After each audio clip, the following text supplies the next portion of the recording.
বিয়ে মানেই আনন্দ, উৎসব আর নানা আয়োজন। তবে এই বিয়ের আনন্দে যোগ হয়েছে হারিয়ে যাওয়া এক পুরনো ঐতিহ্য, ঘোড়ার গাড়িতে বরযাত্রা।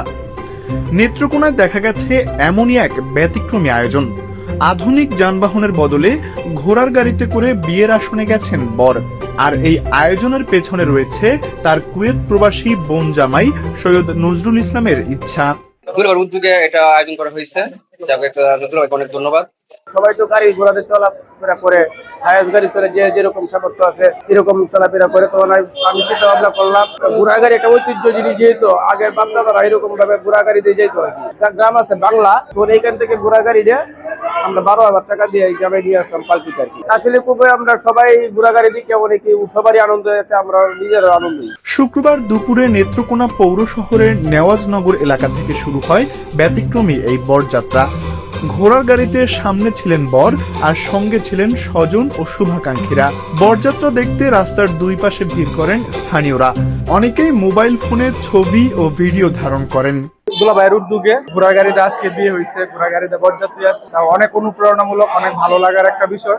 আমরা চাই প্রাচীন ঐতিহ্যগুলো আমরা ধরে রাখি, ঠিক আছে, কিভাবে আগের কালচার, কৃষ্টি কালচার গুলো আমরা আবার নতুন করে রিপ্রেজেন্ট করতে পারবো, ওই চেষ্টা আমরা করব।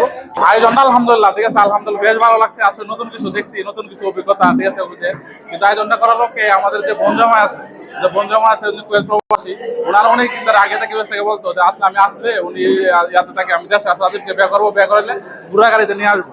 অনেক ওনার উদ্যোগে অনেক খোঁজাখুঁজির পরে, ঠিক আছে, ঢাকা বিভিন্ন জায়গায় খোঁজাখুঁজি করছে, লাস্ট পর্যন্ত ঢাকা থেকে এক নাম্বার পাইছে আমাদের বাংলায় ঘোড়ার গাড়ি আছে, ঠিক আছে, ওইখান থেকে ওনারা নিয়ে আসছে। আসলে এটা অনুভূতিটা অন্যরকম, ঘোড়ার গাড়িতে আসছি, ভালো লাগছে। এই বরযাত্রার বর সবার কাছে রাজীব নামে পরিচিত।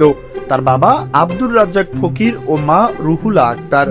নেওয়াজনগরের বাসা থেকে ঘোড়ার গাড়িতে করে রাজীবের বরযাত্রা যায় মোক্তারপাড়ার পালকি কমিউনিটি সেন্টারে। সেখানেই ছিল বিয়ের মূল আয়োজন। রাজীবের সঙ্গে বিয়ের বন্ধনে আবদ্ধ হন বন্যা আক্তার। পরিবারের সদস্যরা জানান, কুয়েত প্রবাসী সৈয়দ নজরুল ইসলামের অনেক দিনের ইচ্ছা ছিল শ্যালকের বিয়েতে ঘোড়ার গাড়িতে বরযাত্রা করার। তার সেই ইচ্ছা পূরণ করতেই বিভিন্ন জায়গায় খোঁজ করে ঢাকার কাছ থেকে ঘোড়া গাড়ি আনা হয়। আধুনিক সময়ে এমন বরযাত্রা খুব একটা দেখা যায় না, তাই আয়োজনটি ঘিরে বর কনের পরিবার, অতিথি ও পথচারীদের মধ্যে ছিল বাড়তি উৎসাহ। একসময় বিয়ের বরযাত্রায় ঘোড়ার গাড়ি ছিল পরিচিত দৃশ্য।